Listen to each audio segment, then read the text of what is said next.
अब हम देखते हैं क्वेश्चन फोर्थ कर रहा है कि state whether each of the flowing statement are true और फॉल्स। हमें क्वेश्चन फोर्थ में कुछ पार्ट्स दिया हुआ है, इसमें हमें बोल रहा है कि कौन कौन सा जो स्टेटमेंट है ट्रू या फॉल्स है। If the statement is false, अगर स्टेटमेंट फॉल्स है, rewrite the given statement correctly. तो बोल रहा है कि करेक्ट स्टेटमेंट लिखो, क्या सही स्टेटमेंट क्या होगा। फर्स्ट पार्ट में है if p equal to m comma n and q equal to n comma m then p cross q equal to ये दिया हुआ है। हमें जो दिया हुआ है p सेट हमें दिया हुआ m कोमा n है और q n कोमा m है। तो बोला कि p क्रॉस q क्या होगा। तो हमने बताया है पिछले जो है बेसिक में ही बताया है कि अगर कोई दो सेट रहेगा और दोनों सेट में से का बोलेगा अगर कार्टेशियन प्रोडक्ट का इसमें नंबर ऑफ एलिमेंट्स कितना होगा, तो जो p के जो एलिमेंट होगा और q के जो एलिमेंट होगा दोनों को मल्टीप्लाई कर देंगे तो जितना एलिमेंट होगा वो हो जाएगा। और इसमें p में देखो 2 एलिमेंट्स है और q में देखो 2 एलिमेंट्स है, तो 2 और 2 को मल्टीप्लाई करेंगे तो 4 होना चाहिए एलिमेंट्स। तो यहाँ पर तो 4 एलिमेंट्स नहीं 2 एलिमेंट्स है, इसलिए क्या होगा स्टेटमेंट तो इनकरेक्ट है। क्या है मतलब हमें दिया हुआ है p हमें दिया हुआ है m कोमा n, ये हमें दिया हुआ है, और q हमें दिया हुआ है n कोमा m, हम ये दिया हुआ है। तो p क्रॉस q हमें क्या दिया हुआ है m कोमा n और n कोमा m दिया हुआ है। तो स्टेटमेंट इनकरेक्ट ऐसे भी है, क्यों? क्योंकि number of p cross q में कितना एलिमेंट होना चाहिए, number of p into number of q होना चाहिए। नंबर ऑफ p में कितना एलिमेंट है 2 और नंबर ऑफ q में कितना एलिमेंट है 2 है। 2 को 2 से मल्टीप्लाई करेंगे तो क्या होगा 4 होगा, जबकि हमारे पास तो 2 एलिमेंट है, इसलिए क्या होगा स्टेटमेंट इनकरेक्ट होगा। लेकिन दिस स्टेटमेंट इज इनकरेक्ट हो जाएगा। अब करेक्ट स्टेटमेंट में क्या होगा, तो करेक्ट स्टेटमेंट में इसका कार्टेशियन प्रोडक्ट निकाल लेंगे, p क्रॉस q निकाल लेंगे। तो p में क्या है m कोमा n है, और क्रॉस क्या होगा n कोमा m है। इसका हम करेंगे तो क्या होगा m जो है n से रिलेशन बनेगा, फिर m जो है m से रिलेशन बनेगा, फिर n का n से रिलेशन बनेगा, फिर n का जो है m से रिलेशन बनेगा। तो क्या हो जाएगा m कोमा n बनेगा एक बार, फिर n कोमा m बनेगा, फिर n कोमा n बनेगा, फिर n कोमा m बनेगा। तो ये हो गया p क्रॉस q। तो ये जो है करेक्ट स्टेटमेंट हुआ p क्रॉस q का। अब फर्स्ट पार्ट कंप्लीट हो गया, हम देखते हैं सेकेंड पार्ट कह रहा है कि if a and b are non empty sets, अगर a और b जो है नॉन एम्प्टी सेट है तो बोला है कि then a cross b is non empty set order pair x comma y such that x belongs to a and y belongs to b। इस टाइप का क्वेश्चन जो है हमने बेसिक में भी बताया है कि अगर कोई a और b सेट रहेगा, जैसे मान लो कि हमने अब यहाँ पर फिर से बता रहा हूँ, जैसे मान लो कोई a सेट है, हमने मान लिया 1,2 और b सेट हमने मान लिया 3,4, ये हमने मान लिया। तो a क्रॉस b यानी कार्टेशियन प्रोडक्ट इन दोनों का क्या होगा 1,3 होगा, 1,3 होगा, 1,4 होगा, फिर 2,3 होगा और 2,4 होगा, ये होगा a क्रॉस b का कार्टेशियन प्रोडक्ट। तो a क्रॉस b का ये कौन सा फॉर्म है, ये रोस्टर फॉर्म है, क्योंकि जिसमें जो नंबर सिर्फ दिखता है वो हो जाएगा क्या रोस्टर फॉर्म होता है। इसका अगर हमें सेट बिल्डर फॉर्म लिखना है, सेट बिल्डर फॉर्म, तो सेट का सेट बिल्डर फॉर्म क्या लिखते थे, ऐसे होता था curly bracket x such that x होता था। इस प्रकार का जो फॉर्म होता था x सच दैट x, वो होता था क्या, वो सेट बिल्डर फॉर्म होता था। तो इसका जो है हमें इस कार्टेशियन प्रोडक्ट यानी ए क्रॉस बी का हमें कार्टेशियन प्रोडक्ट का हमें लिखना है क्या, सेट बिल्डर फॉर्म।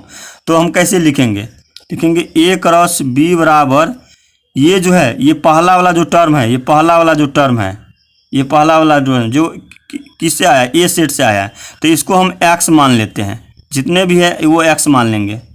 जो पहला वाला जो टर्म है उसको हम एक्स मान लिए, और दूसरा वाला जो टर्म है 3 4 वो किस में से आया है, बी सेट से है, इसको हम वाई मान लेंगे, इसको हम वाई मान लेंगे, वाई मान लेंगे।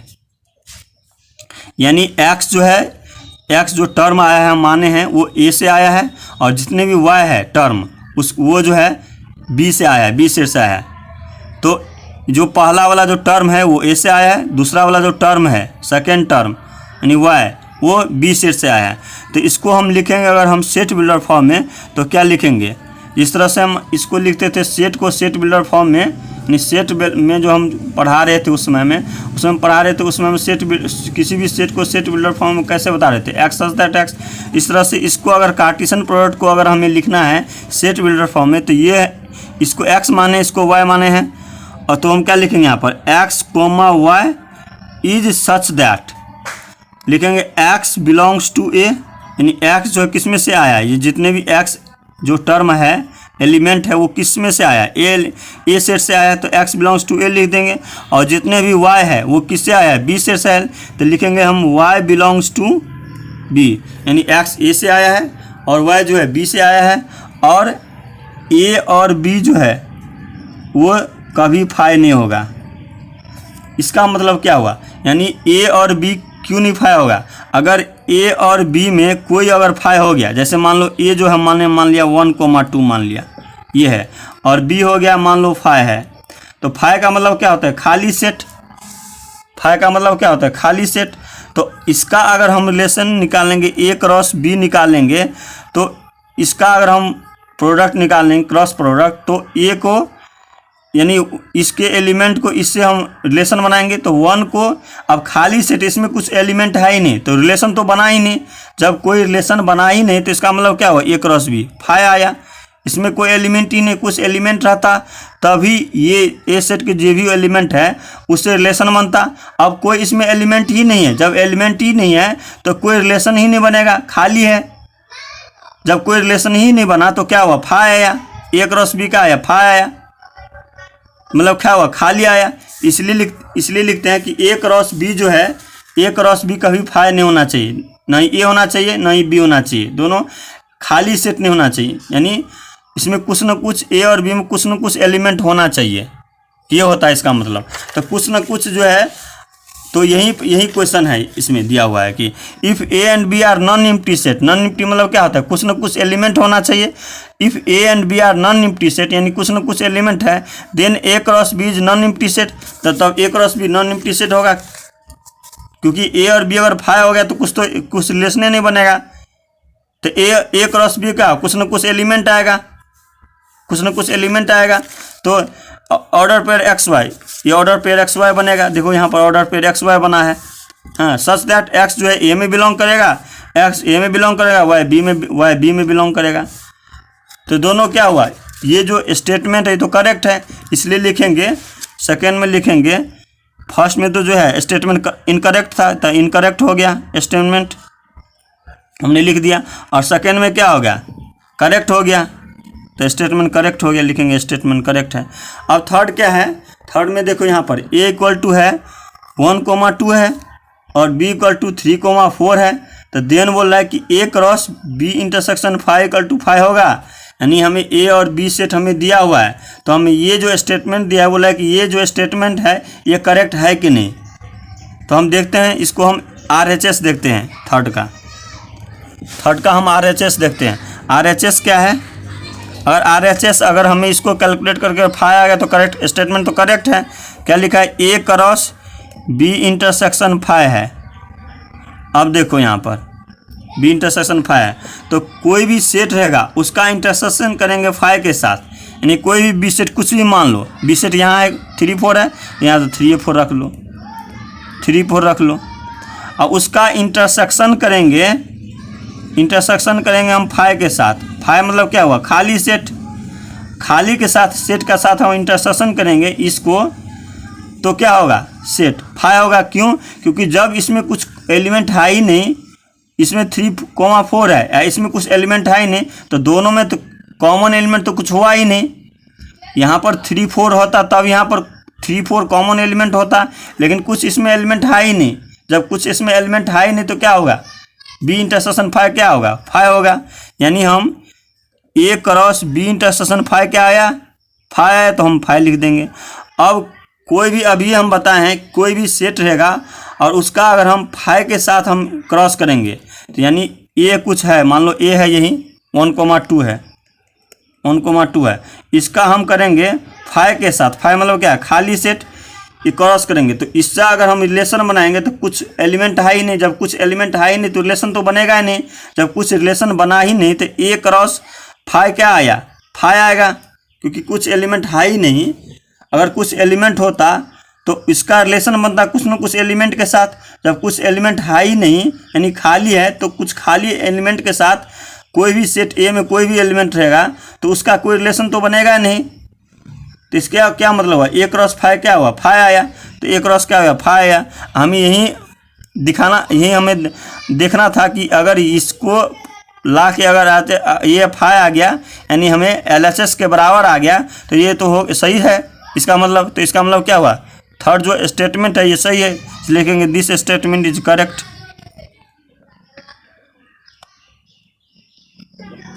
इज करेक्ट है।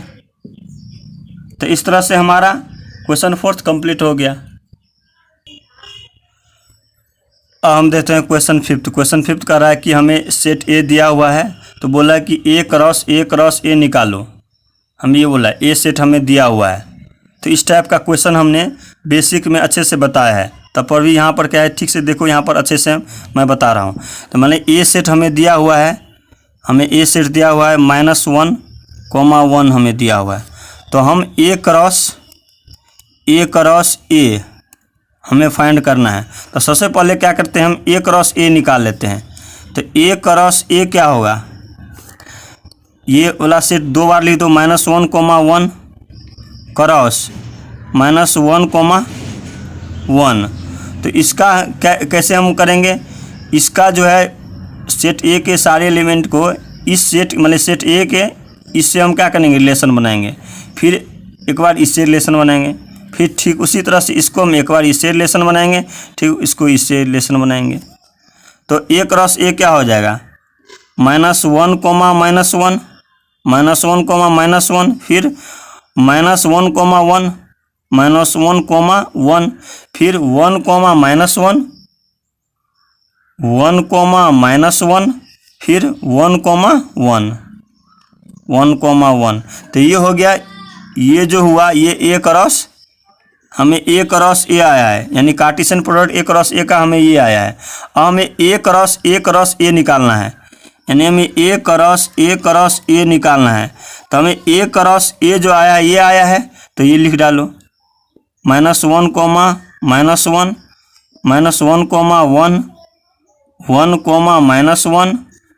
1, -1, ये आया है। इसका क्रॉस कर देंगे ए सेट के साथ, तो क्रॉस कर दो ए के साथ। ए क्या है, -1 और 1। तो इसको हम करेंगे, कैसे हम करेंगे, इस जो ये जो आया ये जो है इसको हम पहले हम इस -1 के साथ रिलेशन बनाएंगे, फिर इसको हम 1 के साथ रिलेशन बनाएंगे। ठीक उसी तरह से पहले -1 और 1 को इसके साथ रिलेशन बनाएंगे, फिर इसको जो है इसके साथ रिलेशन बनाएंगे। ठीक उसी तरह से ये सभी को हम इसी तरह से रिलेशन बनाएंगे। देखो यहाँ पर क्या करेंगे, -1, -1 और फिर इसके साथ इसके साथ रिलेशन -1, फिर ये हो गया, फिर -1, -1 और -1, -1, -1, फिर -1, -1 और -1, -1, और कोमा जो है -1, -1, -1, -1, -1, फिर इसके बाद 1, -1, 1, -1, -1, फिर इसके बाद 1 कोमा -1 कोमा 1 1 1 कोमा -1 कोमा 1। ठीक, उसी तरह से 1 कोमा 1 कोमा -1 1 कोमा 1 कोमा -1। ठीक, उसी तरह से 1 कोमा 1 कोमा 1 1 कोमा 1 कोमा 1। तो ये जो हुआ है ये ए क्रॉस ए आया है। तो इस तरह से हमारा क्वेश्चन 5th कंप्लीट हो गया। अब हम देखते हैं 6th पार्ट। 6th क्वेश्चन देखते हैं। 6th क्वेश्चन क्या कह रहा है कि ए क्रॉस बी हमें ये दिया हुआ है, तो बोला है कि find A and B. Actually हमें ए क्रॉस बी का कार्टेशियन प्रोडक्ट हमें दिया हुआ है, हमें बोला है कि सेट ए और सेट बी फाइंड करो। तो कैसे करेंगे फाइंड? हमें ए क्रॉस बी क्या दिया हुआ है ये लिख डालो। ए कोमा एक्स दिया हुआ है और ए कोमा वाई दिया हुआ है, बी कोमा एक्स दिया हुआ है और बी कोमा वाई दिया हुआ है। ये दिया हुआ है, हमें ए और बी बोला है फाइंड करने के लिए, यानी हमें सेट ए और सेट बी हमें फाइंड करने के लिए बोल रहा है। तो हम क्या बताएं हैं कि जो भी ऑर्डर पेयर रहेगा तो पहला जो टर्म होगा वो होता है सेट ए के एलिमेंट होता है, सेट ए के एलिमेंट होता है, और दूसरा जो एलिमेंट होता है, दूसरा जो टर्म होता है वो सेट बी के एलिमेंट होता है। तो पहला जो टर्म है वो ए है, वो किसका एलिमेंट है? ए है। जितने भी पहला एलिमेंट है वो ए का एलिमेंट है। जितने भी पहला एलिमेंट है यानी ए बी ये सब किसके एलिमेंट है? सेट ए के एलिमेंट है। तो हम लिख डालेंगे ए कोमा बी और कोमा बी, ये हो जाएगा। और जितने भी सेकेंड टर्म है वो सभी जो है बी के एलिमेंट है। सेकेंड टर्म क्या क्या है? X comma Y comma X comma Y, ये हो गया बी सेट। अब सेट ए में जो लिखा है ए कोमा बी, अब देखो यहाँ पर सेट में क्या होता है, एलिमेंट जो है रिपीटेड नहीं होता है। यहाँ पर एलिमेंट जो है रिपीटेड क्या है? ए को 2 बार लिखा है ए कोमा ए, बी को 2 बार आया है, तो सेट में रिपीटेड एलिमेंट नहीं होता है। तो इसको हम कैसे लिख देंगे? ए कोमा बी लिख देंगे, एक बार ए लिख देंगे एक बार बी लिख देंगे। ठीक, उसी तरह से एक्स कोमा वाई, तो एक्स 2 बार आया तो एक बार लिख देंगे एक्स, और 2 बार वाई है तो एक बार वाई लिख देंगे। तो ये हो जाएगा हमें ए सेट, हमें ये आ जाएगा ए कोमा बी आ गया, और बी सेट हमें आ जाएगा एक्स कोमा वाई आ जाएगा। तो फिर से मैं बता रहा हूँ कि जो भी बच्चे सेट चैप्टर बढ़िया से नहीं पढ़ा है, ये सभी सेट चैप्टर का जो है ये सब कंसेप्ट है। जो भी सेट चैप्टर नहीं पढ़ा है अच्छे से, वो प्लीज़ अच्छे से जाके पढ़ ले, तभी ये सब जितने भी चीज़ हमें यहाँ पर आ रहा है, जो चीज़ समझ में नहीं आ रहा है वो सभी सेट से आया हुआ है, सभी कंसेप्ट। जैसे यहाँ पर क्या है कि रिपीटेड बोला हूँ, सेट में रिपीटेड एलिमेंट को नहीं लिखना है, वो सब हम सेट में बताएं अच्छे से, रिपीटेड एलिमेंट को क्यों नहीं लिखते हैं। तो यहाँ पर हम लिख देंगे ये जो है, जो रिपीटेड एलिमेंट है ए कोमा ए, ये गलत है, ऐसे नहीं लिखेंगे, हम इस तरह से लिखेंगे ए कोमा बी और एक्स कोमा। रिपीटेड सेट में रिपीटेड एलिमेंट को हम नहीं लिखते हैं। तो इस तरह से सेट हमें ये ए आ गया और सेट बी हमें ये आ गया। तो इस तरह से हमारा क्वेश्चन 6 कंप्लीट हो गया।